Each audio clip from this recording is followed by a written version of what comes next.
Self-love. The definition of self-love is regard for one's well-being and happiness.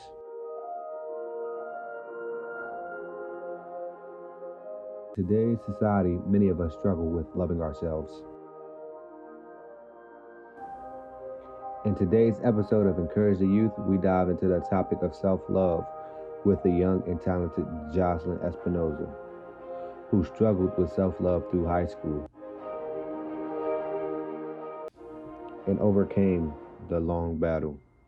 Hope you guys enjoyed, and don't forget to subscribe for more content. This is gonna get real deep, but It's fine. before I started my senior year in high school, I got in a car accident, and it really messed me up. So I used to, get cute all the time, put on cute clothes. I used to care a lot about my appearance, but after I got in my car accident, I stopped caring. I just kind of hid in a shell, basically, and I wasn't social. I lost a lot of weight. It was horrible. So I went to college recently, and I was just tired of not having friends and basically just being shy and not being myself. So I was like, I'm gonna push myself to do something that is gonna make me, stand out, I guess. I got you. I feel you. Yeah, so I just started a YouTube channel, and ever since, I feel like I've changed for the better. My confidence has gone up more. And, I feel you. So exactly how do you actually get through that? Because I know you said you were shy and you lost, I guess you lost yourself and all of that. So how do you actually get through that and actually become the better person that you try to become? So, of course, you have to start off with realizing that something is wrong. Because I was in denial for a long time. I just thought, this is normal. Whatever, it's a phase. But it wasn't, because it lasted a long time. And I still have my days. But I got help, and, I'm on medication and stuff. So, that, and also, you have to be willing to, pull yourself out of it. You can't just dwell in it, because I know a lot of people that are going through the same thing, and they just sit in it.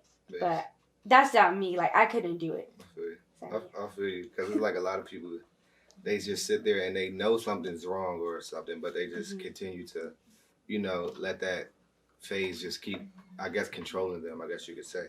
How all the accomplishments that you, I guess, overcame that, how do you feel about that? I'm really proud of myself, because I know that's a hard thing to deal with. I've seen other people deal with it, and it's way worse, or they don't get pulled out of it like I did. So I'm really proud of it, and I'm also really proud that I took the initiative to do it, because, like I said, people just sit in it. But I think I still have room to work with. I still need to improve on some things. But, you can't just beat yourself up. You have to recognize that you did do something. Facts. So you said that you have bad days here and then. So exactly how do you push yourself through them bad days and not actually go back to that person that you was? So I just have to remind myself how bad I felt when I was in that place. That's the thing that pushes me the most. And also, I'm very determined, and I I set goals, and I like to reach them. So I'm just okay, if you sit in this and if you just dwell in it, you're not going to reach your goals. So. Facts. And you say that you set goals for yourself. How do you actually go about setting goals? Not for setting goals to stand out, but setting goals as a person to improve yourself. How do you set goals as in that way? So, for example, when I got in my car accident, I couldn't drive. I was just afraid to be in the car, even in the passenger side. So in order to start driving again, I pushed myself. So I would set a goal to ride with my mom for a long distance, stuff like that. And then when I got into driving, I would do okay, you have to drive for 10 minutes. You have to drive for 20 minutes now. You have to drive for 30 minutes now. So stuff like that. Basically. So would you say, I guess, setting small steps is a key to actually get into that big goal that you want to reach? Yes.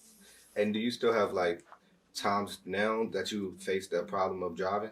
Yes, I still get nervous, but I just breathe through it. You have to like really listen to the counselor and take her advice because she knows what she's talking about. That's her job. So. Would you say you got anxiety now? Yes, I have anxiety. So how do you push through anxiety then? It's hard. It's really hard. Because I know, like, I used to work with some lady that had anxiety, and I still do.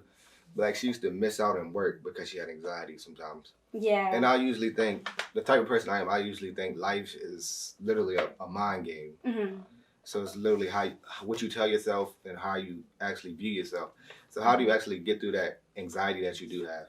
So, like you said, it's about what you tell yourself, and really that is what it is, because when you're having like an anxiety attack, in your head it's like everything's going wrong. You think of the worst possible things that could happen. So you have to just tell yourself like, calm down, everything's gonna be okay. Have to breathe through it. You have to tell yourself like, you've done this before, so you can do it again. Right. So since you've been through that, so what would your overall goal of your channel be? So at first it was just to push myself, but like I said, before the accident, I used to want to get all cute and blah, blah, blah. But after the accident, I was just like, I didn't care about myself.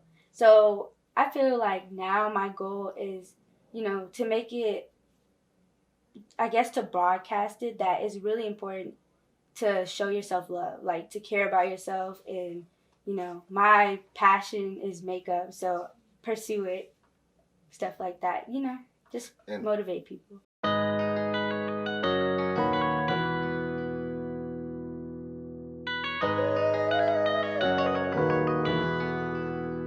MJ on the beat, ho.